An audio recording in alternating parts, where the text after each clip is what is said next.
benar nggak sih Pak Jokowi ini memang ikut bermain di dalam pencapresan ini? Begini loh Bang, bahwa dia membangun banyak infrastruktur, dia mengeluarkan banyak kebijakan dan sebagainya, dan dia tentunya punya harapan bahwa penggantinya meneruskan itu, sehingga tidak ada proyek mangkrak karena berbeda program, berbeda pandangan, berbeda segala macam. Ini kan penting karena mempertanggungjawabkan uang dalam jumlah besar.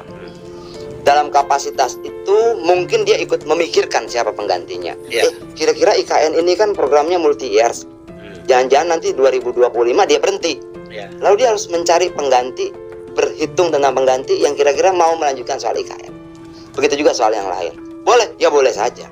Tinggal bagaimana kemudian bentuk dia melakukan pertimbangan itu dalam langkah-langkah politiknya. Tapi bahwa dia punya keinginan agar tidak ada keterputusan program, lah boleh aja dong. Kira-kira kalau Anies yang terpilih menjadi presiden nanti melanjutkan IKN nggak ya? Yang paling tahu Anies sendiri.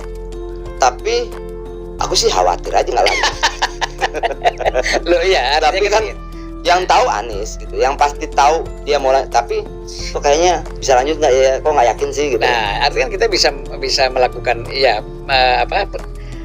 perspektif ya, dengan kepribadian, karakter dan lain-lain, dengan pola politik yang berbeda misalnya.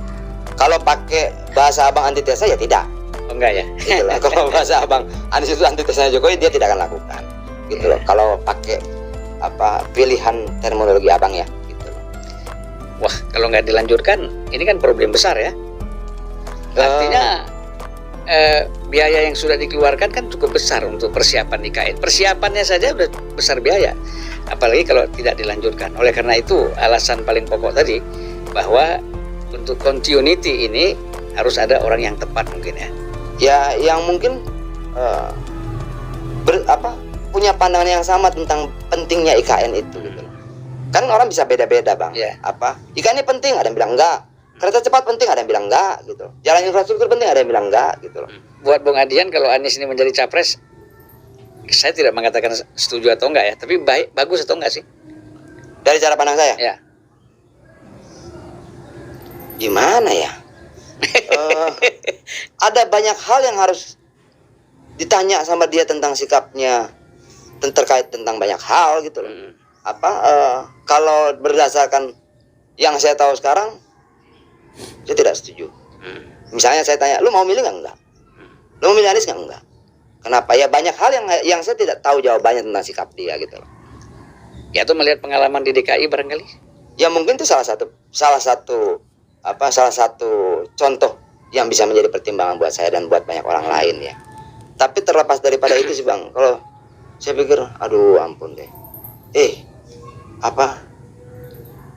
Yuk kita turun yuk. Yuk kita lihat ke bawah yuk. Bagaimana beratnya persoalan kehidupan rakyat itu.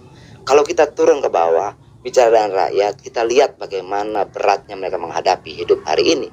Karena pandemi, potensi krisis, dan sebagainya. Kayaknya nggak pantas tuh kita bicara presiden hari ini. Kalau misalnya kita bilang, ya itu kan hak saya. Ya betul, itu hak kalian gitu loh. Tapi kalau kalian bicara presiden ini buat rakyat, kenapa tidak kita pikirkan rakyatnya dulu? Struktur dibicarakan. Hey, Anda pikir yang namanya pupuk itu Mohon izin speech Ibu. Jadi begini, mungkin Ibu tidak tahu ya, bahwa nanti ke depannya alat transportasi kita akan dirubah menjadi alat transportasi kaki Ibu.